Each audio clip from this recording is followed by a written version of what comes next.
नमस्कार मित्रों। गिद्धों का भोजन मरे हुए लोगों की लाश या मवेशियों और पशुओं की लाश होती है।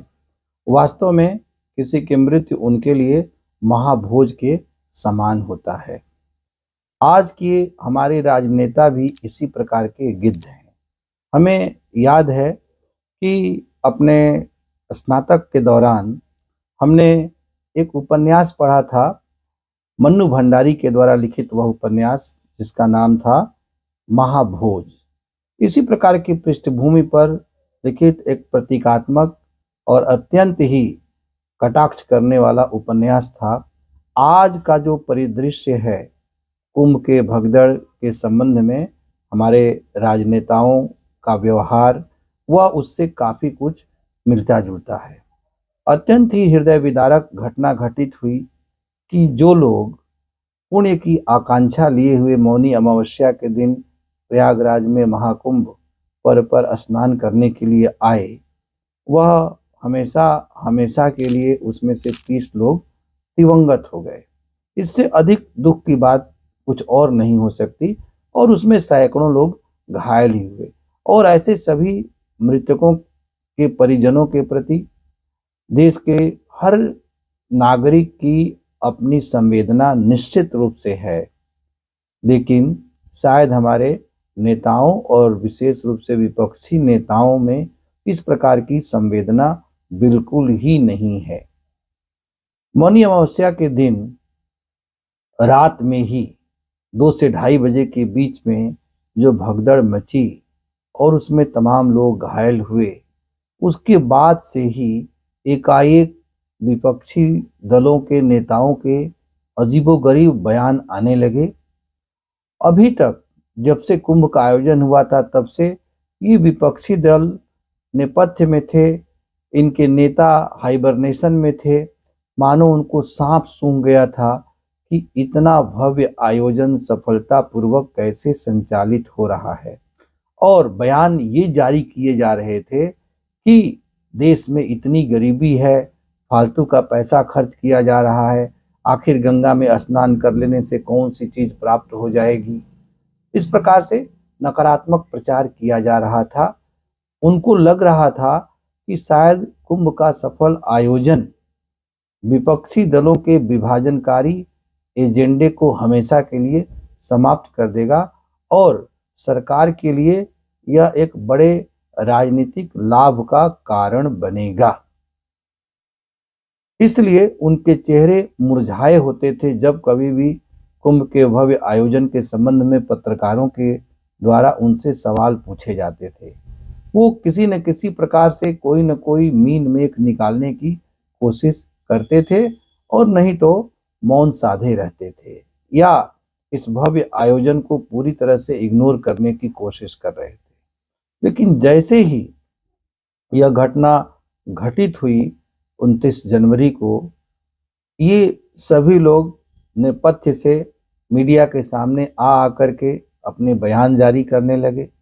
कोई कह रहा है कि वीआईपी मूवमेंट की वजह से ऐसा हुआ, सरकार का और प्रशासन का पूरा ध्यान वीआईपी को स्नान कराने पर था और इसलिए जनता के लिए ध्यान नहीं दिया गया और यह दुखद घटना घटित हो गई।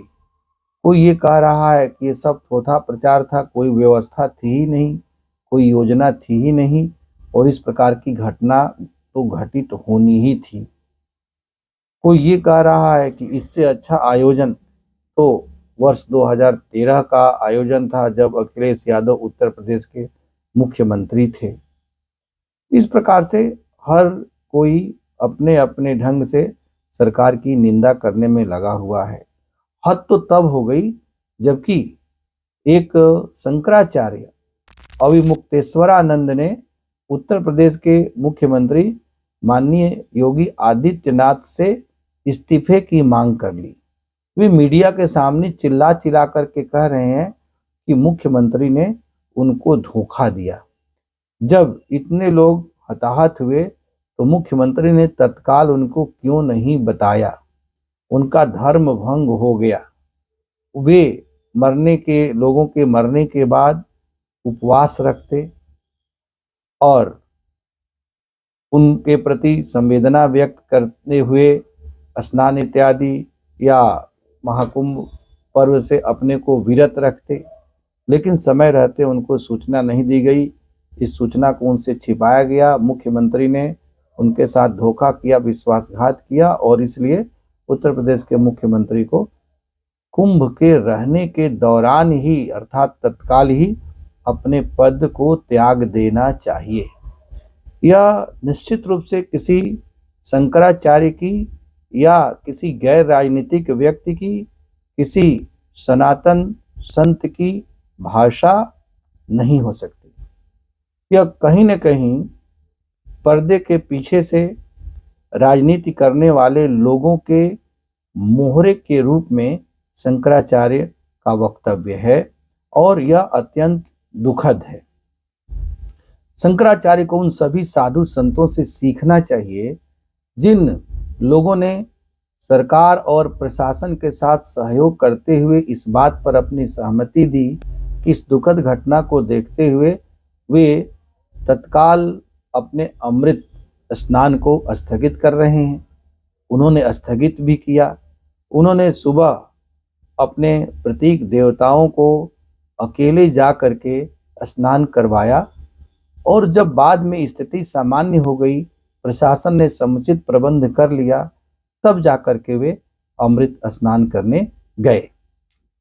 इन नेताओं, इन साधु संतों, महामंडलेश्वरों, अखाड़ा परिषद से जुड़े हुए लोगों की इस बात के लिए भूरी भूरी प्रशंसा की जानी चाहिए। लेकिन इस शंकराचार्य जो हिंदू धर्म के सबसे बड़े पद पर प्रतिष्ठित हैं, उनके बारे में क्या कहा जा सकता है। उनको अपनी भूमिका और अपने आचरण का स्वतः ही मूल्यांकन करना चाहिए। प्रशासन की निश्चित रूप से असफलता रही है। प्रशासन को जिस प्रकार की सक्रियता का प्रदर्शन करना चाहिए था इस अपार भीड़ का प्रबंधन करने के लिए, उसमें प्रशासन ने जरूर कोताही की है। इसकी जांच करने के लिए सरकार के द्वारा एक निष्पक्ष न्यायिक आयोग का सेवानिवृत्त न्यायाधीश की अध्यक्षता में गठन किया गया है, और 1 महीने की समय सीमा के भीतर ये कहा गया है कि वह आयोग अपनी रिपोर्ट प्रस्तुत करेगा। तब तक हम सभी को धैर्य रखना चाहिए। आखिर मुख्यमंत्री के त्यागपत्र की क्या बात है? मुख्यमंत्री तो घटनास्थल पर थे नहीं। कोई भी मुख्यमंत्री होगा तो वह स्वयं अकेले जाकर के कुंभ का प्रबंधन तो करेगा नहीं। शासन प्रशासन में लगे हुए जो उच्च स्तर से लेकर के सामान्य स्तर के प्रशासनिक अधिकारी हैं और कर्मचारी हैं, उन्हीं के द्वारा यह कार्य किया जाएगा। तो ऐसे में मुख्यमंत्री का त्याग पत्र मांग लेने से क्या होगा? मुख्यमंत्री ने तो भरपूर सक्रियता का प्रदर्शन किया। बीच बीच में वो लगातार जाते रहे और अधिकारियों की मीटिंग करते रहे, रिपोर्ट लेते रहे। इसलिए मुख्यमंत्री का तो दूर दूर तक इसमें कहीं पर कोई दोष नहीं है। हाँ, सरकार का मुखिया होने के नाते उनकी नैतिक जिम्मेदारी बनती है। उस नैतिक जिम्मेदारी को उन्होंने स्वीकार किया है। हम सभी ने टीवी पर उनको रोते हुए, भाव विह्वल होते हुए देखा है। उनकी पीड़ा को समझने के बजाय पत्थर दिल लोग उनके त्याग पत्र की मांग कर रहे हैं। फिर हम ये तो नहीं कहते कि पहले भी ऐसी घटनाएं घटित हुई हैं, इसलिए इस घटना को भी हमें उसी रूप में स्वीकार कर लेना चाहिए।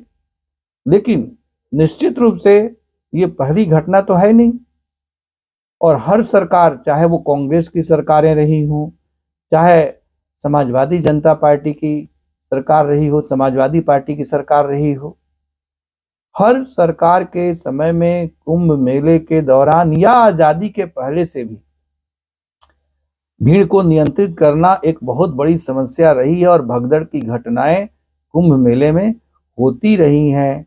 हरिद्वार में 800 से अधिक लोग एक कुंभ के दौरान मारे गए थे, आजादी के बाद ही 86-87 के आसपास में। और इसी प्रकार से उसके पहले भी एक कुंभ के आयोजन के दौरान 1954 में प्रयागराज में ही 400 से अधिक लोग मारे गए थे, जब उत्तर प्रदेश में कांग्रेस के ही मुख्यमंत्री श्री गोविंद वल्लभ पंत थे।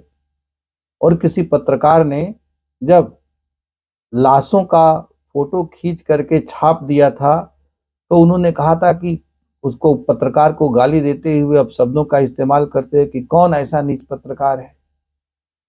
तो घटनाएं घटित होती रही हैं और घटनाओं को छिपाने की कोशिशें भी अतीत में होती रही हैं। यह कोई पहली बार घटित होने वाली घटना नहीं है।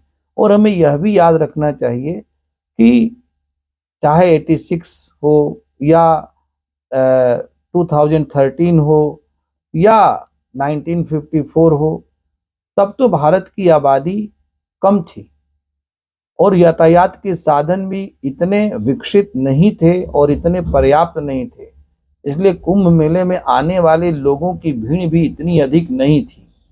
फिर भी इस प्रकार की घटनाएं घटित होती थी। वर्तमान समय में जब यातायात संचार के साधन अत्यधिक विकसित हो गए हैं और देश की आबादी भी 3 गुनी 4 गुनी बढ़ चुकी है, यदि आजादी के बाद से हम देखें तो इसलिए भीड़ का बढ़ना भी स्वाभाविक है और इस भीड़ का प्रबंधन करना अपने आप में बहुत बड़ा चुनौतीपूर्ण कार्य है। घटना अत्यंत दुखद है, लेकिन यह घटना और भी भयानक और दुखद हो सकती थी। संतोष की बात यह है कि शीघ्रता से स्थिति पर नियंत्रण स्थापित कर लिया गया और धनजन की जो व्यापक क्षति हो सकती थी उसको यथासंभव सीमित किया गया है। इसके लिए हमें प्रशासन की प्रशंसा भी करनी चाहिए, लेकिन हम ये नहीं कहते कि जिम्मेदार अधिकारियों की जवाबदेही तय नहीं होनी चाहिए, वह भी तय की जानी चाहिए। लेकिन हमारे विपक्षी दलों को कौन समझाए, विपक्षी दल के नेताओं को कौन समझाए? वे इस बात पर तनिक भी ध्यान नहीं दे रहे हैं कि आखिर इस संकट की घड़ी में जो लोग घायल हुए हैं या जिन्होंने अपनों को खो दिया है, उनकी मदद कैसे की जाए, उनके जख्मों पर मलहम कैसे किया जाए, उनको राहत कैसे पहुंचाया जाए।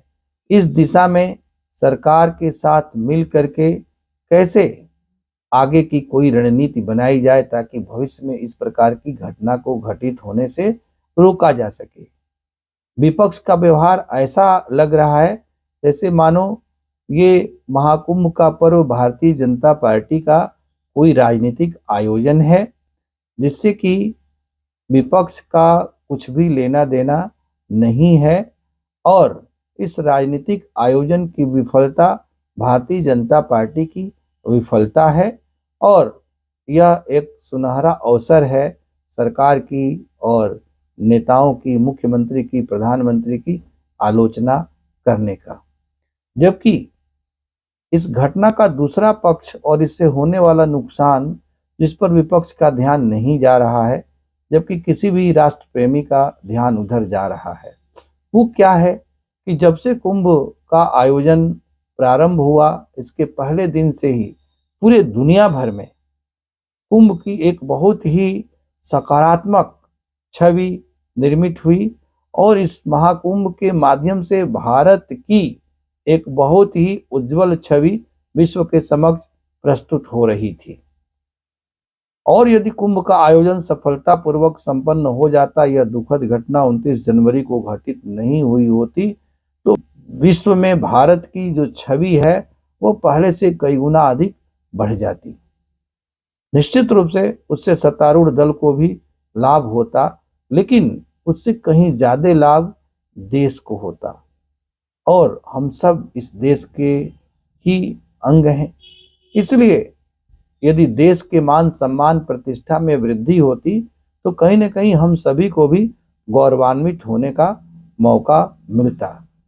लेकिन विपक्ष के नेताओं को इस देश के गौरव, इस देश के मान सम्मान और प्रतिष्ठा से कहीं अधिक प्रिय है अपनी सत्ता की राजनीति, अपनी वोट बैंक की राजनीति और इस दुखद घटना से दुखी न होकर के इसे महाभोज के रूप में इस्तेमाल करने की प्रवृत्ति, जो दुखद होने के साथ साथ विपक्ष का ये व्यवहार अत्यंत हास्यास्पद भी है।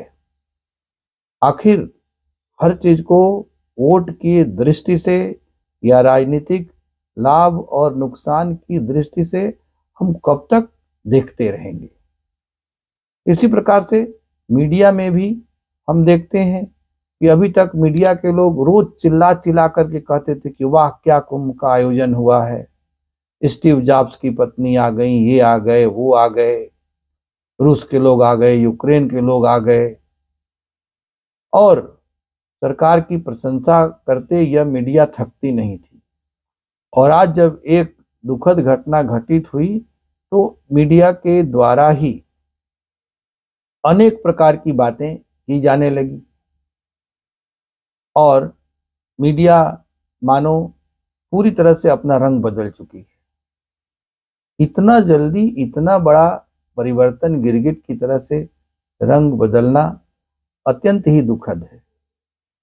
वास्तव में हमें कवि नीरज की पंक्तियां याद आ रही है कि रंग बदलती दुनिया यह तो रेशम वाली साड़ी है, रंग बदलती दुनिया यह तो रेशम वाली साड़ी है, जन्म की जिसका पल्लू गोटा मरण की छोर किनारी है, कोई पहने इसे प्यार से कोई पहने पछताकर, चमक ने इसकी घटी गई गो लाखों बार उतारी है, रंग बदलती दुनिया यह तो रेशम वाली साड़ी है।